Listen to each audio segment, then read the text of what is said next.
우리 옆 사람하고 서로 인사할까요? 예, 사랑합니다. 축복합니다. 잘 오셨습니다.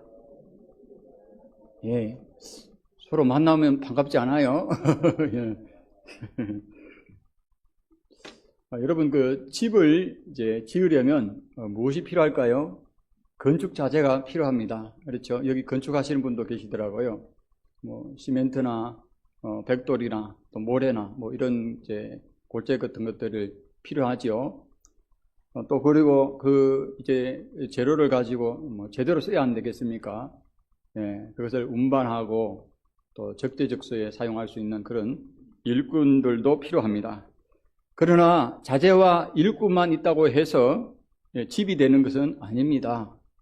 여러분 아시죠? 예, 건물은 어떻게 지어야 됩니까? 설계한 대로 지어야 됩니다. 그렇지 않으면 어떻게 돼요? 집이 제대로 나중에는 이제 하자가 생기죠. 기초는 바르게 놓여야 합니다. 골조는 있어야 할 자리에 서야 합니다. 백체는 서로 맞물려야 합니다. 그리고 눈에 잘 안 보이는 곳이 있잖아요. 전선이라든지 배관이라든지 이런 것들이 잘 연결되어야 합니다. 저는 교회도 같다고 생각합니다. 우리 교회에 오면 뭐가 있습니까? 오늘 우리가 예배드리죠. 예배가 있습니다. 또 사역들이 있어요. 또 직분과 부르심들이 있습니다. 소그룹들이 있습니다. 그리고 보이는 곳과 보이지 않는 곳에서 섬기는 많은 신실한 성도님들이 계십니다. 이 모든 것은 참으로 귀합니다. 그러나 더 깊은 질문이 우리가 있습니다. 그것은 뭐냐면 우리는 주님께서 설계하신 대로 교회를 세워가고 있느냐라는 것입니다. 우리의 예배와 섬김과 이 봉사의 수고가 정말 그 방향을 향하여 가고 있느냐라는 것입니다. 그래서 오늘 본문은 이 질문에 답하고 있습니다. 첫째로 우리는 주님의 교회를 세우도록 부름받았습니다. 그 말씀이 여러분이 읽은 11절에서 12절에서 주시는 메시지입니다. 본문 11절에서 우리가 12절에 보면 특별히 11절은 이렇게 말하죠. 그가 어떤 사람은 사도로, 어떤 사람은 선지자로, 어떤 사람은 복음 전하는 자로, 또 어떤 사람은 목사와 교사로 삼으셨다 그랬습니다. 우리가 직분들을 살펴보기 전에 먼저는 이 첫 단어에 주목할 필요가 있어요. 누가 주셨다 그랬어요? 그가 주셨다 그랬습니다. 본문은 교회의 필요에서 시작하지 않아요. 사람의 능력에서 시작하지 않습니다. 프로그램이나 위원회나 계획에서 시작하지 않아요. 본문은 그리스도께서 시작하고 있습니다. 교회의 사역은 부활하신 그리스도께서 자기 몸에 주신 은혜의 선물에서 시작된 줄 믿습니다. 사도와 선지자는 여러분 교회의 기초를 이제 놓기 위해서 맨 처음에 주어졌습니다. 우리는 그와 같은 이 기초의 시대에 살고 있지는 않아요. 그 기초는 이미 놓였습니다. 교회는 세대마다 새로운 복음을 만들어내지 않습니다. 그러나 교회는 여전히 사도적 복음 위에 세워져 있습니다. 그리고 그리스도께서는 여전히 자기 교회에 필요한 것들을 주십니다. 복음 전환 자와 목사와 교사는 그래서 교회 안에서 단순히 이름만 주어지는 직분이 아니죠. 그들은 그리스도의 몸을 세우기 위해서 그리스도께서 교회에 주신 은혜의 선물들입니다. 그러므로 사역은 책임이기 전에 은혜입니다. 본문 앞에 이제 7절은 이렇게 말씀하고 있죠. 우리 각 사람에게 그리스도의 선물의 분량대로 은혜를 주셨다 그랬어요. 그래서 부르심은 은혜고 사역도 은혜고 교회의 직분도 은혜인 줄로 믿습니다. 그러므로 그리스도께서 우리에게 맡기신 것은 자랑할 이유가 없어요. 여러분 직분은 어떤 분은 내가 직분을 받다 물론 자랑스럽죠. 그렇죠? 거룩한 직분이니까. 그런데 그 직분의 근거가 자랑할 이유가 없다는 거예요. 오히려 어떻게 해야 돼요? 감사하다는 겁니다. 감사. 내가 받을 만한 자격도 조건도 안 되는데 주님이 나에게 귀한 직분을 주셨다라는 거예요. 찬송가대로. 그러니까 감사할 이유밖에 없는 것입니다. 교회의 직분은 우리가 다른 사람 위로 올라가기 위한 사다리가 아니에요. 예수님을 믿지 않는 분들이 이 교회의 직분을 이렇게 생각을 해요. 그 계급 아니냐. 그러면서 이제 성도가 이제 교회를 등록하면은 세례를 받고 1년 후에 집사 받고 이렇게 해서 순서대로 올라가는 거 아니냐. 그렇게 생각하시는 분들이 참 많습니다. 그러나 교회는 이제 내가 무슨 나중에는 장로가 되고 이렇게 직분을 올라가게 하는 그런 사다리가 아니라는 거예요. 교회 직분이요. 자, 그래서 그리스도의 몸을 위하여 섬기도록 주신 은혜라는 것입니다. 그렇다면은 그리스도께서는 왜 이런 선물들을 주셨습니까? 그 말씀이 12절에 답하고 있어요. 이는 성도를 어떻게 하고요? 온전하게 하고 봉사의 일을 하게 하며 그리스도의 몸을 세우려 하심이라. 아멘. 여기에 목적이 있어요. 여기에요. 다른 데 목적이 있는 것이 아니라. 그리스도께서는 성도들이 준비되도록 봉사의 일이 이루어지도록 그리고 그리스도의 몸이 세워지도록 사역자들을 교회에 주셨습니다. 온전하게 하다라는 이 말은 이 헬라어로 카타르티스모스인데 이 단어가 어디에서 왔냐면 동사의 카타르티조에서 왔어요. 근데 이 말에는 어떤 뜻이 있냐면은 제자리에 맞게 이제 바로잡고 필요한 것들을 갖추어서 제 기능을 하도록 준비시킨다는 그런 의미가 있습니다. 준비시킨다. 그래서 우리는 마태복음 4장 21절에 보면 이 단어의 그림을 볼 수가 있어요. 예수님께서 야고보와 요한을 부르실 때에 그들은 직업이 뭐였어요? 어부잖아요. 어부. 그렇죠? 그래서 그들은 아버지와 함께 배 안에서 뭘 하고 있었냐면 그물을 깃고 있었어요. 왜 그들은 그물을 깃고 있었습니까? 그 찢어진 그물은 그물이 해야 할 일을 제대로 할 수가 없어요. 엉킨 그물은 제대로 던질 수가 없습니다. 망가진 그물은 배 안에는 있을 수 있지만은 바다에 나갈 준비가 돼 있지 않습니다. 그래서 어부들은 그물을 손질합니다. 엉킨 것을 풉니다. 찢어진 것을 고칩니다. 그래서 다시 어떻게 합니까? 사용할 수 있도록 준비를 시킵니다. 이것이 본문이 말하는 온전하게 함의 그림이에요. 그리스도께서는 자기 백성이 회복되고 강건해지고 준비되어서 그분의 몸 안에서 바르게 섬기도록 교회의 사역을 주십니다. 이것은 전임 사역자인 목사의 역할도 보여줘요. 목사는 성도들을 대신하여 모든 사역을 하도록 부름받은 사람이 아닙니다. 목사는 말씀으로 성도들을 섬기도록 부름을 받았습니다.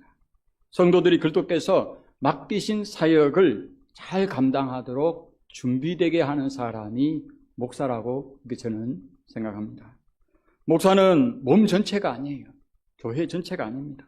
목사는 교회를 대신하는 사람이 아닙니다. 목사는 하나님의 백성이 말씀을 알고 진리 위에 서며 그리스도께서 맡기신 일을 감당할 준비가 되도록 돕기 위해서 그리스도께서 주신 사람입니다. 그 일이 일어날 때에 교회의 지체들은 더 이상 관객으로 남아있지 않습니다. 어떤 분들은 교회에 오면 그런 말을 하잖아요. 야, 우리 예배 보러 가자 그러잖아요. 예배는 어떻게 하는 거예요? 드리는 거잖아요. 예물도 하나님 앞에 드리는 거고 또 우리가 기도도 하나님 앞에 올라가는 거 드리는 거잖아요. 예배를 본다 그래요. 그럼 예배 보러 가자 하면 뭐예요? 관객이에요. 관객. 그렇잖아요. 하나님은 여러분을 관객으로 부르지 않았습니다. 그들은 그리스도의 몸을 이루는 살아있는 지체로 이제 세워지기 시작하는 거예요. 본문은 말씀합니다. 봉사의 일을 하게 하며 그리스도의 몸을 세우려 하심이라. 아멘. 봉사의 일은요, 여러분이 단지 어떤 교회 프로그램에 내가 속해서 거기에 이제 프로그램이 돌아가는데 내가 일을 한다. 그런 자리가 아닙니다. 예. 그래서 일정표의 빈자리를 채우는 자리가 아니에요. 그리스도께서 자기 백성에게 맡기신 섬김입니다. 다른 누구에게 맡긴 게 아니에요. 성도들은 말씀으로 준비됩니다. 그리고 받은 은혜로 봉사일을 감당합니다. 목사의 역할이 뭐냐면요, 아니, 은혜도 못 받고 그러는데 일을 시키는데, 아니, 우리가 밥을 많이 먹어야 일을 할 거 아니에요. 그렇죠? 밥도 안 줘도 어떻게 일을 합니까? 네. 목사는 하나님 말씀을 잘 전해, 은혜가 하나님이 주시는 은혜로 여러분들이 그 힘 가지고, 그렇죠? 네. 힘들어도 그렇게 교회를 섬깁니다. 봉사일을 감당합니다. 그 섬김을 통해서 그리스도의 몸이 세워집니다. 그러나 여러분, 봉사의 일을 감당하는 것이 어디 말처럼 쉬운 일입니까? 그렇지가 않잖아요. 그렇죠? 누군가를 섬기는 일은 때때로 어떨 때는 내 자존심을 내려놓아야 할 때가 있습니다. 내 소중한 시간과 에너지를 내어야 하는 쉽지 않은 과정이에요. 교회 안에서 우리가 봉사하고 섬긴다고 하지만은 그것이 남들이 볼 때는, 어떤 분들이 볼 때는 하고 쉽다 하지만 그 쉬운 일이 아니에요. 하나님 앞에 내가 시간을 드리고 가장 소중한 것을 어떻게 보면 그거를 절제해 가면서 하나님 앞에 헌신할 때도 많잖아요. 그래서 사역이 때때로 무겁게 느껴질 수가 있습니다. 섬김이 부담처럼 느껴질 때도 있어요. 그렇다고 그것이 곧 믿음이 없는 모습은 아닙니다. 오히려 그 자리에서 우리는 말씀 앞에 다시 다듬어집니다. 그러므로 사랑하는 성도 여러분, 모두가 말씀으로 온전하게 준비되어서 그래서 봉사의 일을 감당하고 그 섬김을 통해서 그리스도의 몸을 세워가는 축복의 통로가 되시기를 주님의 이름으로 축복합니다. 자, 둘째로 교회를 세운다는 것은 그리스도의 몸답게 세우는 거예요. 뭐라고요? 그리스도의 몸답게 세우는 것. 그 말씀이 우리가 읽은 13절에서 14절이 주는 메시지입니다. 그렇다면 그리스도의 몸이 세워진다는 것은 어떤 의미가 있어요? 본문 13절은 그 몸이 어떤 모습으로 세워지는지를 이제 보여주고 있어요. 자, 우리가 다 하나님의 아들을 믿는 것과 아는 일에 하나가 되어 온전한 사람을 이루어 그리스도의 장성한 분량이 충만한 데까지 이르리니. 아멘. 여기서 먼저 우리가 붙잡아야 할 이 단어가 뭐냐면 우리가 다예요. 우리가 다. 우리가 답니다. 목회자들만이 아닙니다. 직분자들만도 아닙니다. 사역자들만도 아니에요. 그리스도께 연결된 온몸, 곧 모든 지체를 말합니다. 그렇다면 교회는 어디에서 하나 되라고 말씀합니까? 하나님의 아들을 믿는 것과 그랬어요. 먼저는 교회는 믿음 안에서 하나 되어야 돼요. 믿음 안에서 하나 되어야 됩니다. 이 믿음은 내가 막연한 어떤 종교적 열심이나 분위기가 아닙니다. 예수님을 하나님의 아들로 고백하는 믿음입니다. 베드로가 고백했던 바로 그 믿음입니다. 주는 그리스도시요 살아계신 하나님의 아들이라고 할 때에 자, 형편이 좋을 때만 우리가 붙드는 고백이 아니잖아요.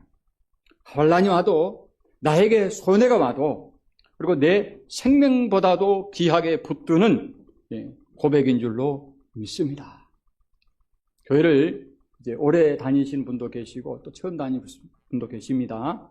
그런데 교회를 오래 다닌다고 해서 그분이 신앙 고백을 온전히 한다고 보장도 못해요. 어떤 분은 그렇죠. 정말 신앙 고백이 든든하게 서 있으면 예수님을 하나님의 아들로 내가 믿는다면 내 지금 가정에 어려움이 생기고 하는 일이 안 되고 또 내 자녀가 또 어려운 일이 생기고 이래가 마음이 왔다 갔다 하는 게 아니에요. 정말 예수님이 하나님의 아들로 그분이 그리스도라고 고백하면은 비록 그럴지라도 어떻게 해요? 오직 예수 그리스도를 믿는 그 신앙에 굳게 서 있는 거예요. 사람들은 뭐 때문에 예수 믿어요? 이 신앙 고백이 없으면 내가 뭐 때문에 예수를 믿는다 그래요. 뭐 때문에. 그러면 그 뭐 때문에 믿는데 그게 빠져버리면 어떻게 돼요? 교회 안 와요. 출석 예배 안 드려요. 그리고 오랫동안 장기 결석자로 남아있어요. 뭐 때문에 그래요? 신앙 고백이 안 돼 있어서 그래요. 그래서 먼저는 뭡니까? 바로 이 신앙 고백이 중요한 것이요. 이 고백 안에 교회가 하나 되어야 됩니다.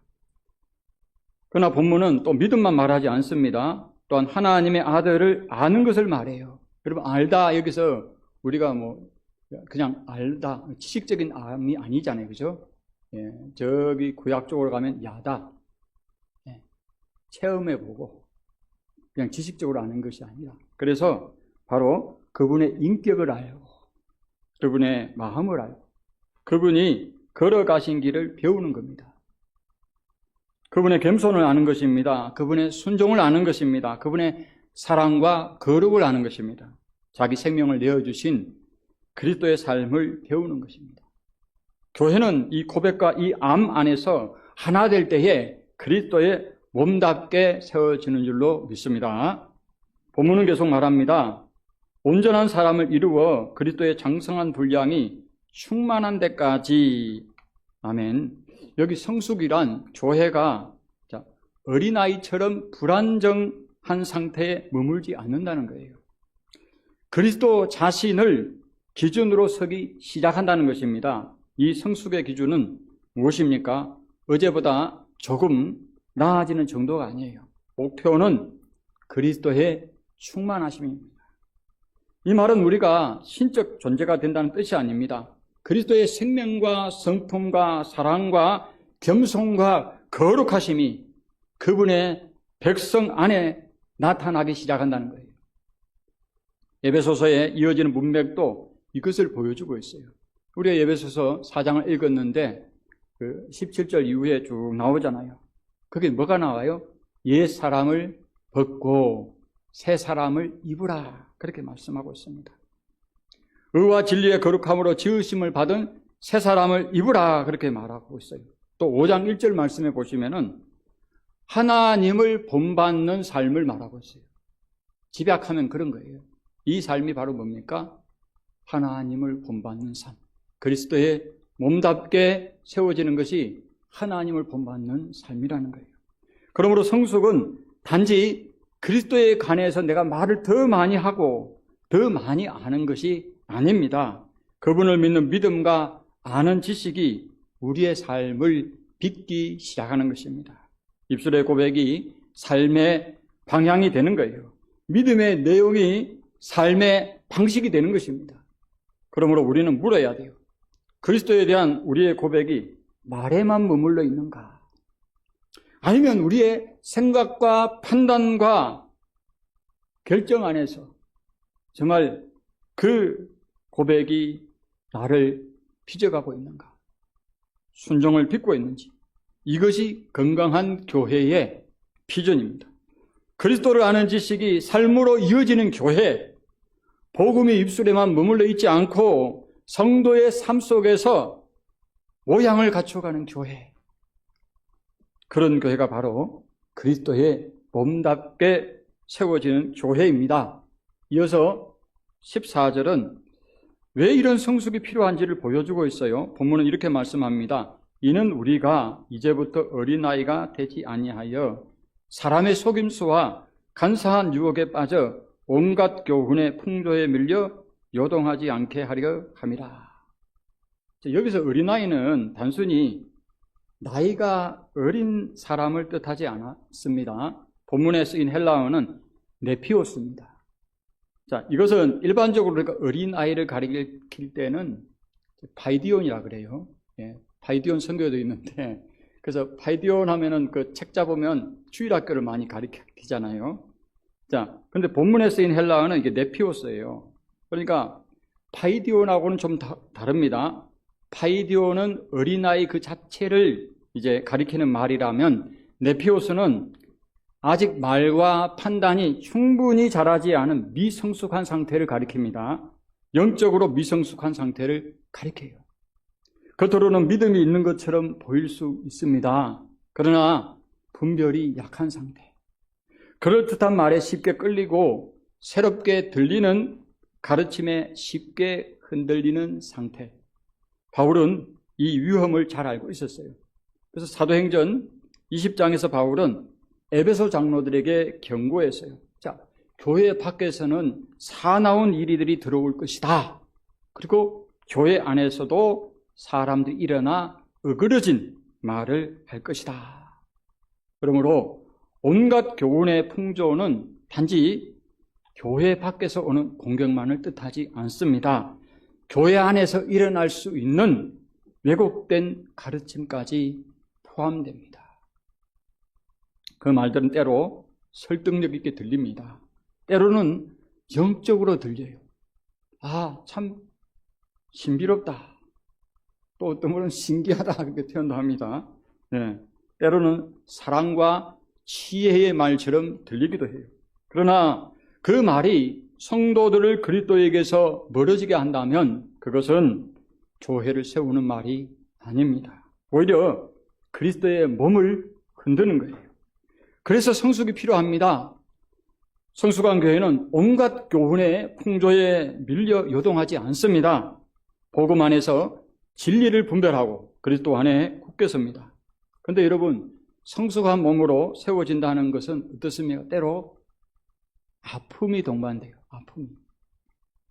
하나님의 아들을 믿는 것과 아는 일에 깊어질수록 우리는 내 안에 연약함이 더 분명하게 보여집니다. 내가 이것밖에 안 됐나? 내가 예수를 믿은 지 20년, 30년, 40년, 50년 됐는데 내가 아직도 이것밖에 안 됐나 하면서 어떻게 합니까? 아픔을 갖게 되죠. 내 안의 연약함을 보면서 여전히 흔들리는 마음, 쉽게 낙심하는 마음, 사람의 말에 요동하는 마음을 보게 됩니다. 그러나 낙심하지 마세요. 성숙은 내가 완벽해지는 것이 아닙니다. 성숙은 내가 얼마나 쉽게 흔들리는 사람인지를 깨닫고 더욱 그리스도를 믿는 믿음과 아는 지식 안에 서는 거예요. 주님은 우리의 미성숙함까지도 말씀 앞에서 다루시며 흔들리는 우리를 그리스도 안에서 굳게 세워가십니다. 사랑하는 성도 여러분, 하나님의 아들을 믿는 일과 아는 일에 하나 되기를 바랍니다.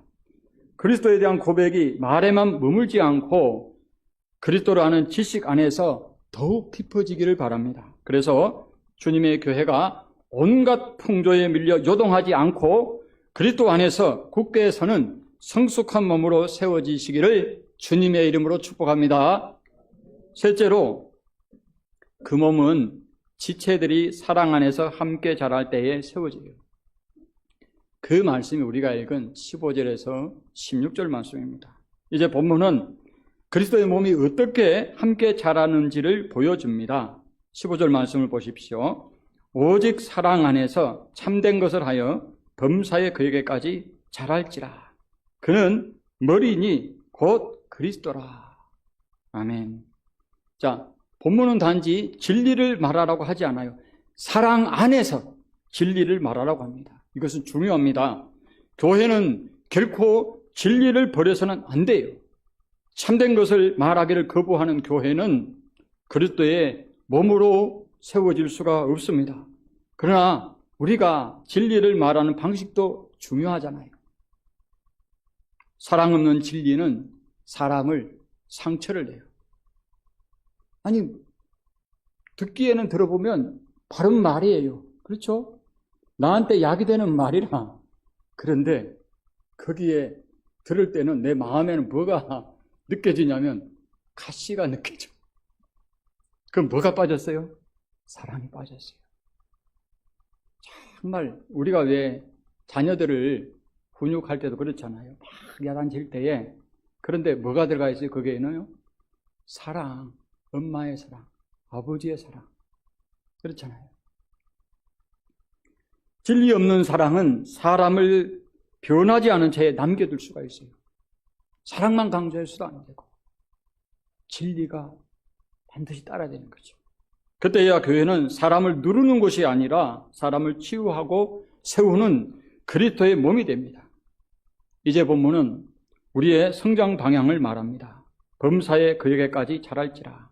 자, 교회는 그리스도의 몸을, 자, 몸이 교회잖아요. 근데 머리는 그리스도예요. 자, 이걸 잘 생각하세요.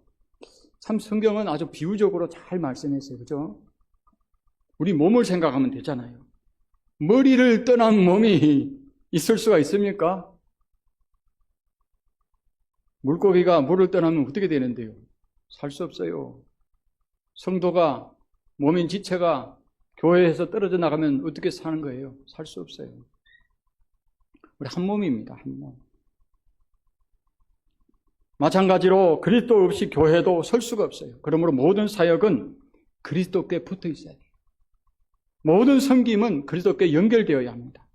모든 말과 판단과 관계와 결정은 그리스도 아래에 두어야 돼요. 그리스도에게 떨어진 열심은 쉽게 자기 의가 됩니다. 어떤 분들은 막 내가 이렇게 했다, 내가 교회 안에서 이렇게 했다고 하는데 딱 들어보면 그리스도를 높이고 몸된 교회를 높이는 것이 아니라 자기를 높이는, 결국은 어떻게 해요? 그리스도에게서 떨어져서 결국은 자기의가 되는 거예요. 자기의가. 그리스도에게서 떨어진 말은 쉽게 상처가 됩니다. 그리스도에게서 떨어진 섬김은 쉽게 탈진이 와요. 그러므로 교회는 먼저 머리이신 그리스도를 굳게 붙들어야 할 줄로 믿습니다. 자, 16절은 말씀합니다. 그에게서 온몸이 각 마디를 통하여 도움을 받음으로 연결되고 결합되어 각 지체의 분량대로 역사하여 그 몸을 자라게 하며 사랑 안에서 스스로 세우느니라. 아멘. 여기에 중요한 표현이 두 가지가 나오는데요. 첫째는 뭐냐? 각 지체예요. 각 지체. 여기서 각 지체라는 이 표현을 조금 더 주의해서 볼 필요가 있습니다. 보통 성경에서 몸의 지체를 말할 때 자주 쓰는 단어가 뭐냐면 멜로스입니다. 네, 멜로스. 고린도전서 12장에 나온 지체는 멜로스예요. 멜로스는 팔, 다리, 눈, 귀처럼 몸을 이루는 구체적인 지체를 가리키는 말입니다. 그런데 에베소서 4장 16절에서 각 지체라고 번역된 표현은 조금 달라요. 본문은 메루스라는 단어를 사용합니다.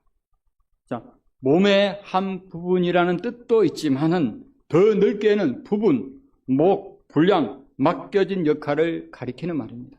그러니까 본문은 여기서 단순히 교회 안에는 여러 지체가 있다는 그 말만 하는 게 아니에요.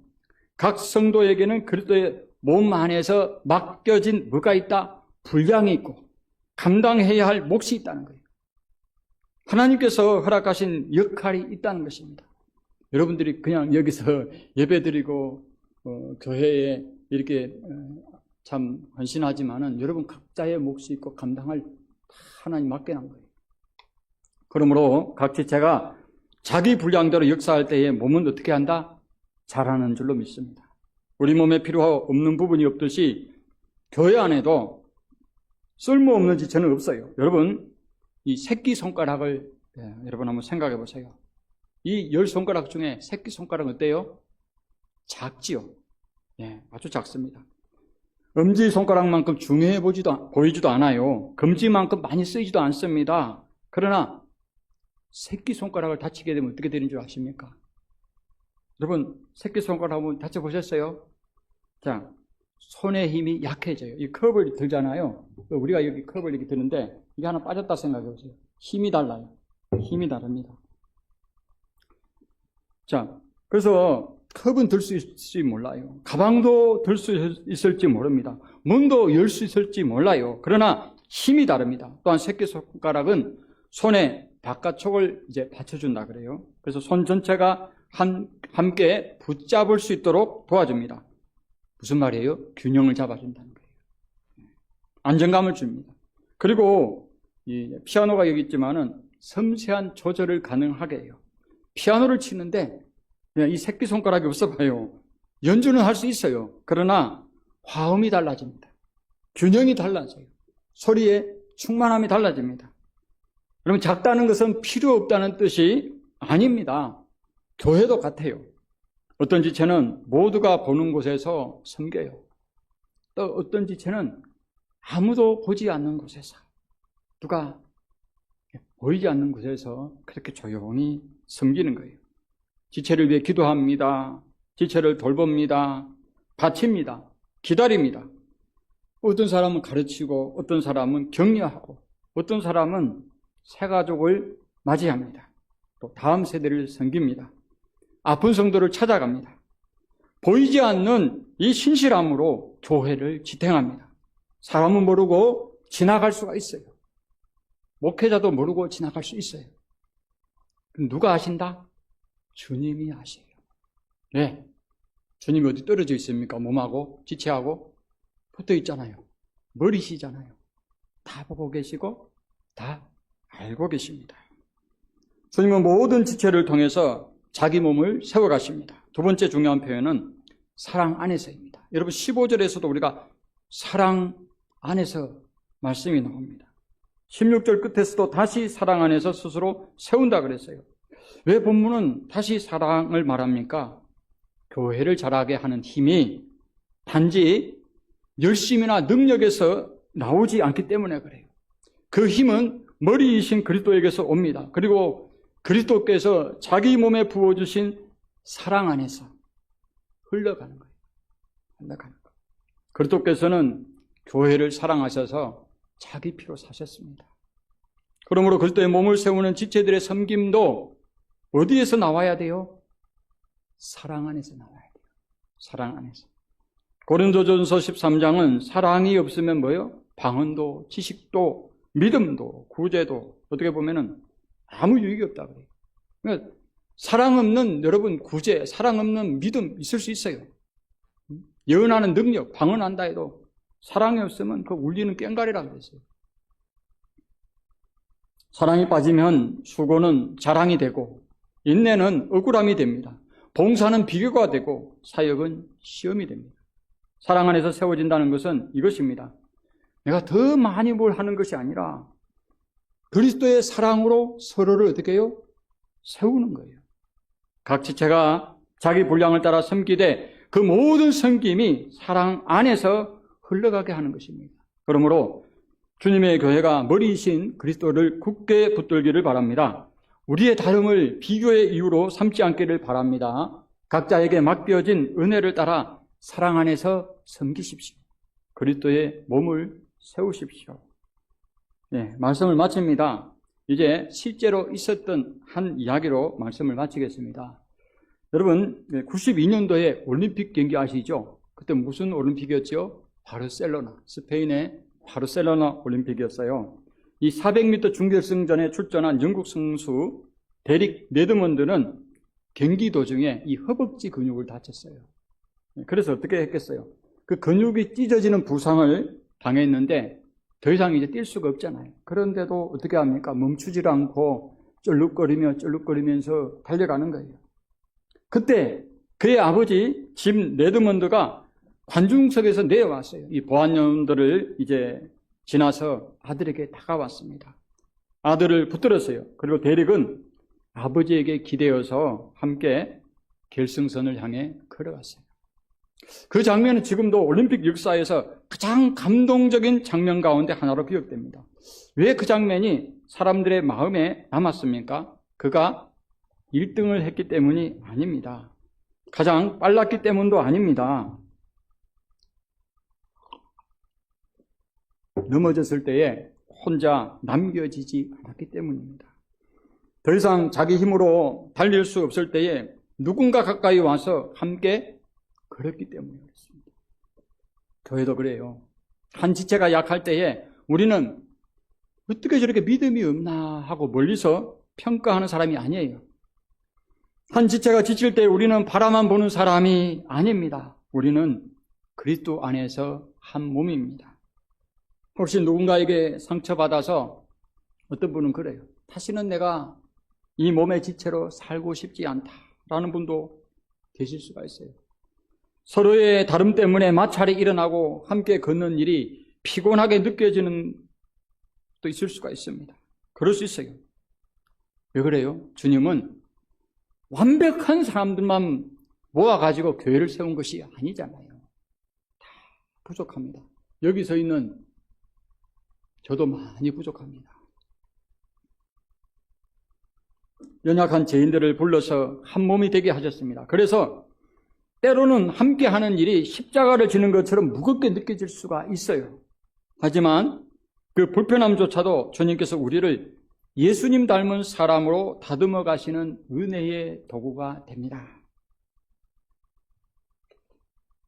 우리의 사랑이 완벽해서가 아닙니다. 그리스도께서 먼저 우리를 한 몸으로 붙들고 계시기에 우리는 오늘도 다시 서로를 붙들 수가 있어요.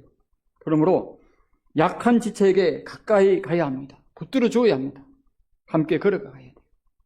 주님은 그분의 교회가 그리스도의 몸답게 세워지기를 원하십니다. 머리이신 그리스도께부터 모든 지체가 사랑 안에서 함께 자라기를 원하십니다. 사랑하는 성도 여러분, 이제 주님의 교회가 머리이신 그리스도께 더 굳게 붙어 있기를 바랍니다. 서로의 다름을 비교와 판단의 이유로 삼지 말고 사랑 안에서 서로를 붙드는 교회가 되기를 바랍니다. 약한 지체에게 가까이 다가가고 지친 지체에게 붙들어주며 함께 걸어가는 교회가 되기를 바랍니다. 여러분 아시잖아요. 우리 옆에 지체들이 있지만 여러분 스스로도 알잖아요. 많은 것을 기대하는 게 아니잖아요. 그렇죠?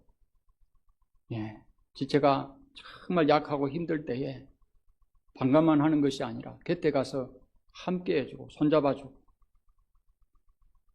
가장 어려울 때 힘들 때에 그 곁을 지켜주는 사람 평생으로 남잖아요. 우리가 일반 세상에도 그런데 교회는 그리스도의 몸이잖아요.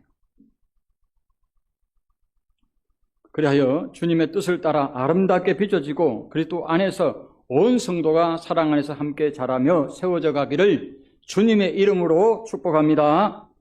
네, 기도드리겠습니다.